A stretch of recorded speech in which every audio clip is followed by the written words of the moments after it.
Seperti biasa, mari kita lanjutkan alur cerita spoiler episode selanjutnya. Mari kita mulai. Sebelumnya, kemunculan tiba-tiba sosok tua menyebabkan ekspresi Tianzun ke-9 berubah sedikit saat tangannya digenggam. Kabut yang dipenuhi tetesan air hujan, juga menghilang dengan cepat. Dia tiba-tiba mengangkat kepalanya, hanya untuk melihat sosok tua akrab yang tergantung di langit. Yao Chen, tubuhmu, apakah kamu benar-benar telah memulihkan kekuatanmu? Guru, kamu sudah bangun. Xiao Yan buru-buru berbalik saat serangan Tianzun ke-9 berhasil dihalangi. Dia melihat Yao Lao di belakang dan kegembiraan segera muncul di wajahnya. Ya, Yao Lao tersenyum tipis. Anak kecil, kamu harus pergi dan membantu yang lain dulu. Serahkan dia padaku. Xiao Yan ragu sejenak, namun dia masih mengangguk dan melayang mundur di depan mata Tianzun ke-9 yang agak suram. Yao Chen, apakah kamu pikir kamu bisa bertarung dengan Hall of Soul-ku hanya karena kamu telah memulihkan kekuatan puncakmu? Meskipun Tianzun ke-9 sangat ingin menghentikan Xiao Yan, dia mengerti bahwa Yao Chen di depannya telah kembali menjadi Yao Zunze yang terkenal dari masa lalu. Hall of Soul bukanlah yang terkuat di dunia. Orang dengan level sepertimu tidak dapat mengancamku. Yao Lao tertawa samar. Hari ini, Hall of Soul telah meluncurkan kampanye besar terhadap kami, dan kamu telah melukai satu-satunya muridku. Kamu akhirnya harus membayar sedikit hutang ini. Apakah kamu benar-benar berpikir bahwa aku takut padamu? Segera, wajah Tianzun ke-9 gelap dan dingin. Lengannya terpelintir dengan cara yang aneh dan terlepas dari cengkraman Yao Lao. Pada saat yang sama, dia melebarkan mulutnya dan douci biru menyembur keluar dengan cepat menggumpal menjadi seekor binatang besar. Cakarnya yang tajam langsung menyerang Yao Lao. Ekspresi Yao Lao tetap tenang saat menghadapi serangan Tianzun ke-9. Tangannya terulur sebelum tiba-tiba mengepal. Ruang di depannya seketika runtuh dan binatang besar langsung hancur berkeping-keping. Setelah menghancurkan serangan Tianzun ke-9, tangan Yao Lao menghantam ke depan. Energi seluruh tempat langsung berfluktuasi. Sebuah tangan ruang besar bergegas menuju Tianzun ke-9. Meskipun tangan ruang besar itu tenang, hati Tianzun ke-9 masih merasakan perasaan yang sangat berbahaya. Segel di tangan Tianzun ke-9 berubah dengan cepat. Energi dingin di sekelilingnya berkumpul dan membentuk penghalang air biru besar setinggi 30 meter. Boom! Tangan ruang yang besar mendarat dengan keras pada penghalang air biru dan menghancurkannya dalam sekejap mata. Tubuh Tianzun ke-9 terhuyung dan langsung terdorong mundur 100 meter. Seteguk darah dimuntahkan. Jelas, dia telah menderita beberapa luka selama pertukaran pertama dengan Yao Lao. Xiao Yan sejenak memperhatikan Yao Lao, yang telah sepenuhnya menguasai keadaan. Namun suara ledakan di langit membuat dia mengalihkan tatapannya. Di sana, boneka iblis langit terus-menerus dikalahkan di bawah serangan ganas bertubi-tubi Tianzun hitam. Bahkan tubuhnya yang keras tampak sedikit penyok. Jelas, agak terlalu berat bagi boneka iblis langit untuk bertarung dengan Tianzun hitam sendirian. Kemudian, tatapan Xiao Yan berbalik ke arah medan pertempuran antara Qinglin dan Tianzun putih. Qinglin masih mampu bertahan di bawah tekanan Tianzun putih. Kedua sosok saling bertabrakan dengan keras. Sosok manusia melintas dan riak energi yang mengejutkan menyebar dengan cepat. Aura ini, itu adalah ular kuno langit. Xiao Yan menyipitkan matanya sedikit. Saat melihat aura Qinglin, seharusnya tidak ada bahaya selama Tianzun hitam putih di sini tertahan. Dengan kekuatan kelompok Feng Lao dan dokter peri kecil, mereka seharusnya dapat menghalangi para ahli Hall of Soul. Mata Xiao Yan sedikit berkedip. Karena tidak ada masalah di pihak Qinglin, dia harus menyerang Tianzun hitam. Namun dia baru saja akan bergerak. Tangan ruang Yao Chen telah menghantam Tianzun hitam putih. Boom! Tangan ruang yang besar mendarat dengan keras di tubuh Tianzun hitam putih. Setelah itu, keduanya segera memuntahkan seteguk darah segar. Tubuh mereka jatuh dari langit seperti meteor dan menghantam hutan dengan keras. Jurang sedalam 30 meter terbentuk. Boom! Boom! Boom! Setelah mengirim Tianzun hitam putih terbang, Yao Chen sekali lagi membalik telapak tangannya beberapa kali lagi dan terus-menerus menghantam di udara. Dengan hantaman telapak tangan ini, semua ahli Hall of Soul di tanah yang bersentuhan dengan tangan ruang akan diledakkan menjadi gugusan kabut hitam. Bahkan daging mereka berubah menjadi debu. Di bawah pembantaian Yao Lao ini, para ahli dari Hall of Soul akhirnya menjadi ketakutan. Mereka panik melarikan diri ke segala arah. Tak seorang pun dari mereka berani tinggal di alam bintang lebih lama lagi. Tianzun ke-9 memiliki ekspresi muram saat melihat kekalahan telak para ahli dari Hall of Soul. Situasi pada dasarnya menjadi tidak terkendali dengan munculnya Yao Chen. Namun, dia tidak mau menyerah begitu saja. Segera, tangannya tiba-tiba membentuk banyak segel yang menyilaukan. Ruang di sekitarnya juga perlahan berfluktuasi. Segera garis retak ruang terbentuk perlahan. Aura mengerikan yang membekukan tulang juga perlahan dipancarkan dari sana. Bahkan Tianzun ke-8 ada di sini. Setelah merasakan aura yang membekukan tulang ini, alis Yao Lao berkedut sedikit dan bergumam pelan pada dirinya sendiri. Tianzun ke-9, tak terduga, kamu benar-benar telah mengaktifkan kepingan giok ruang. Sosok putih perlahan muncul saat suara acuh tak acuh terdengar. Berhentilah menyebalkan. Kamu harus memperhatikan lawan dengan baik kali ini. Tianzun ke-9 mengerutkan kening dan berbicara dengan suara yang dalam. Sosok putih perlahan mengangkat kepalanya. Yao Chen ya, kamu sudah memulihkan kekuatanmu. Hall of Soul benar-benar sudah mempersiapkan dengan baik. Bahkan kamu juga dikirim. Yao Chen melirik Tianzun ke-8 dan berbicara dengan lemah.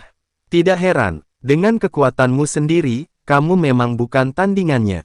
Kelihatannya kerugian dari misi hari ini cukup besar. Alis putih salju Tianzun ke-8 berkedut sedikit. Ia melirik para ahli dari Hall of Soul yang melarikan diri ke kejauhan sebelum berbicara.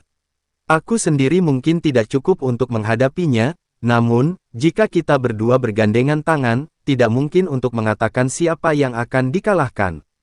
Tianzun ke-9 juga memanas-manasi.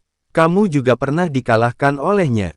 Jika kamu tidak mencoba hari ini, kemungkinan besar kamu tidak akan lagi memiliki kesempatan di masa depan. Mendengar ini, tangan Tianzun ke-8, yang membelai janggutnya, berhenti. Sesaat kemudian, dia mengangguk. Kalau begitu, ayo serang bersama. Aku juga sangat ingin tahu apakah Yao Chen saat ini sama perkasanya dengan yang dulu. Tianzun ke-9 tiba-tiba mengepalkan tangannya. Tetesan air hujan segera terbentuk entah dari mana dan membentuk bola hujan berukuran 30 meter di depannya. Ketika bola hujan terbentuk, tangan Tianzun ke-8 di sampingnya juga menunjuk ke arah bola hujan. Udara dingin putih pekat tiba-tiba menyembur keluar dari tangannya dan menempel pada bola hujan. Pada saat yang sama, seteguk darah segar dimuntahkan dan disemprotkan pada bola es raksasa. Erosi hujan langit. Segera, tangan mereka berdua mendorong ke depan. Bola es raksasa bergetar sesaat sebelum mulai berputar cepat dan melesat ke arah Yao Chen. Yao Chen mengangkat tangannya ketika bola es memasuki jarak 30 meter darinya. Senyum samar muncul di wajahnya saat dia berteriak dingin. Berhenti. Seketika, bola es yang berputar cepat tiba-tiba berhenti. Kemudian tangan Yao Chen dengan lembut dimasukkan ke dalam bola es. Suaranya yang tenang perlahan bergema di langit. Aku memang tidak dapat melepaskan kekuatanku sepenuhnya. Namun, itu lebih dari cukup untuk menghadapi kalian berdua. Karena, aku yang sekarang tidak lagi berada di puncak Douzun Bintang 9. Sebaliknya, aku adalah Ban Sheng. Ban Sheng, semua mata di alam bintang tertuju pada sosok tua di langit. Dibandingkan dengan bola es yang sangat besar, sosok ini tampak sangat kecil. Namun tekanan yang dipancarkannya menyebabkan energi menakutkan yang menyebar dari dalam bola es sedikit bergetar. Ban Sheng, orang tua ini, benar-benar telah maju ke tahap itu. Feng Zunze dan lainnya terkejut saat mereka melihat sosok tua. Paviliun bintang jatuh akan segera makmur. Yao Chen melayang di langit yang jauh. Tatapannya tenang saat dia melirik dua Tianzun. Tangannya, yang menyentuh bola es, perlahan mengepal. Segera, suara retak perlahan terdengar dan akhirnya pecah. Badai energi yang mengerikan menyapu sebelum akhirnya menghilang. Tubuh dua Tianzun bergetar dan erangan teredam keluar dari tenggorokan mereka. Jejak darah merembes keluar, bahkan aura mereka menjadi sedikit kacau.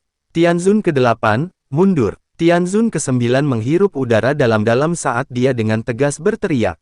Tinju Tianzun ke-8 segera mengencang. Wajahnya dipenuhi dengan keengganan. Namun, dia juga bukan orang yang ceroboh. Dia juga mengerti bahwa tidak ada lagi kesempatan untuk membalikkan keadaan dalam misi hari ini. Melambaikan tangannya, ruang di sampingnya dengan cepat terkoyak menjadi garis retak ruang. Tubuh mereka melintas dan bergegas masuk ke garis retak. Karena kalian telah datang, setidaknya kalian harus meninggalkan sesuatu. Yao Chen di langit yang jauh tersenyum tipis. Tangannya mengepal dengan keras sambil membidik garis retak ruang. Boom! Garis retak ruang segera runtuh. Dua suara teredam yang dalam samar terdengar. Pada saat yang sama, dua anak panah merah darah melesat keluar dari garis retakan dan melesat ke arah Yao Chen. Namun, anak panah otomatis berubah menjadi gumpalan kabut darah yang berhamburan saat mencapai jarak 30 meter dari Yao Chen. Yao Zunze, tunggu saja. Hall of Soul tidak akan membiarkan ini begitu saja. Sementara anak panah darah berhamburan, garis retak ruang yang jauh juga perlahan menghilang. Namun, raungan marah Tianzun ke-9 menembus udara dan bergema. Rasa sakit yang terkandung dalam raungan itu menunjukkan bahwa telapak tangan Yao Chen sebelumnya telah melukainya dengan cukup parah. Yao Chen hanya tersenyum tipis saat melihat ke arah tempat Tianzun ke-9 dan ke-8 menghilang. Sesaat kemudian, dia akhirnya mengalihkan pandangannya dan berbalik mendarat di samping Xiao Yan. Alisnya tanpa sadar sedikit berkerut ketika dia melihat kekacauan di dalam alam bintang. Jika bukan karena aku baru saja naik ke level Banseng dan fondasiku tidak stabil, aku akan mengubur mereka berdua dengan semua orang yang telah mati. Yao Chen mendesah. Nada suaranya memiliki niat membunuh yang melonjak di dalamnya. Guru tidak perlu khawatir tentang itu. Jika bukan karena campur tangan guru hari ini, kemungkinan paviliun bintang jatuh akan benar-benar menderita bencana besar. Xiao Yan berkata sambil tersenyum. Itu semua berkatmu. Kalau tidak, lupakan saja Banseng, bahkan memulihkan kekuatanku ke puncak akan sangat sulit. Yao Chen berkata sambil tersenyum. Senyumnya cukup bahagia. Teman lama, selamat. Ketika mereka mengobrol, Feng Zunze juga memimpin yang lain untuk bergegas mendekat. Yao Lao menggelengkan kepalanya sambil tersenyum. Berikan instruksi, untuk membereskan kekacauan ini. Kemungkinan besar Hall of Soul tidak akan berani datang dan menyerang lagi dengan mudah. Feng Zunze mengangguk. Dengan kehadiran ahli Banseng, kemungkinan besar Hall of Soul juga akan mengerti bahwa tidak ada gunanya bagi seorang ahli biasa untuk datang. Setelah penarikan mundur Hall of Soul, paviliun bintang jatuh, yang telah mengalami pertempuran besar secara bertahap menjadi damai. Selama masa damai ini, dataran tengah berubah menjadi kegemparan besar karena paviliun bintang jatuh telah menghasilkan ahli Banseng. Oleh karena itu, paviliun bintang jatuh tiba-tiba menjadi ramai. Para pemimpin berbagai faksi dan beberapa ahli dari generasi yang lebih tua berbondong-bondong datang. Sementara seluruh paviliun bintang jatuh sibuk dan semarak, Xiao Yan tidak banyak berpartisipasi dalam kegiatan. Oleh karena itu, setelah Hall of Soul menarik mundur, dia memilih untuk melakukan retret di menara batu di gunung belakang untuk berlatih. Xiao Yan, yang duduk di panggung batu menghembuskan napas. Matanya yang tertutup juga perlahan terbuka. Apakah kamu sudah bangun? Tawa hangat Yao Chen segera terdengar dari samping Xiao Yan. Guru, mengapa kamu datang? Xiao Yan sedikit terkejut dan buru-buru berdiri. Dia tampaknya teringat sesuatu. Jarinya mengusap cincin hitam gelap sebelum melepaskannya dan melemparkannya ke arah Yao Chen. Yao Chen terkejut ketika dia melihat cincin hitam gelap yang melayang di depannya. Semua hal yang telah dipelajari guru dalam hidupku telah sepenuhnya tertinggal di cincin ini. Kamu yang sekarang mungkin telah mempelajari sebagian besarnya. Dari sudut pandang tertentu, kamu telah mencapai kualifikasi untuk meninggalkan guru. Yao Lao segera mengenakan cincin hitam di jarinya. Kemudian dengan lembut menekannya. Sekelompok api putih pekat perlahan melengkung dan naik. Guru, Xiao Yan terkejut ketika melihat ini. Kamu berlatih mantra api. Api surgawi bahkan lebih penting bagimu. Sekarang setelah aku naik ke level Banseng, api dingin tulang ini tidak lagi berguna bagiku. Mata lembut Yao Lao menatap Xiao Yan saat dia berkata, Guru, berhentilah membodohiku. Sekarang, aku bukan lagi pemuda bodoh seperti dulu. Tidak mungkin bagiku untuk mengambil api dingin tulang ini. Xiao Yan tersenyum pahit dan menggelengkan kepalanya. Yao Chen menggelengkan kepalanya dan mengabaikan Xiao Yan. Dia segera menekan api dingin tulang dan menghilangkan jejak spiritualnya. Menjentikkan jarinya, api dingin tulang melayang ke depan Xiao Yan. Baiklah, cepat tanam jejak spiritualmu. Xiao Yan tertawa getir. Sekarang setelah semuanya seperti ini, dia tidak diizinkan untuk menolak. Yang bisa dilakukannya hanyalah memejamkan mata. Jarinya menyentuh api dan jejak spiritual bergerak di sepanjang jarinya sebelum perlahan-lahan memasukinya. Oh ya, apakah kamu sudah mengumpulkan semua peta kuno untuk api teratai memurnikan iblis? Yao Chen tiba-tiba bertanya. Xiao Yan merasa tertekan saat hal ini disebutkan. Ia menggelengkan kepalanya. Sejak aku memperoleh bagian itu dari wilayah sudut hitam, aku belum memperoleh apapun lagi. Api teratai memurnikan iblis terlalu misterius. Bahkan aku belum pernah melihatnya. Aku akan melakukan yang terbaik untuk membantumu menanyakannya selama kurun waktu ini. Kemudian Yao Chen tiba-tiba teringat sesuatu. Ada seorang kenalan yang datang ke paviliun bintang jatuh untuk mencarimu. Apakah kamu ingin bertemu dengannya? Siapa? Xiao Yan terkejut saat melihat kemunculan ini. Nalan Yanran. Mendengar nama ini, Xiao Yan sedikit mengernyit. Mengingat karakter Nalan Yanran, dia mungkin tidak akan mencarinya tanpa alasan kecuali ada sesuatu yang terjadi pada Yun Yun.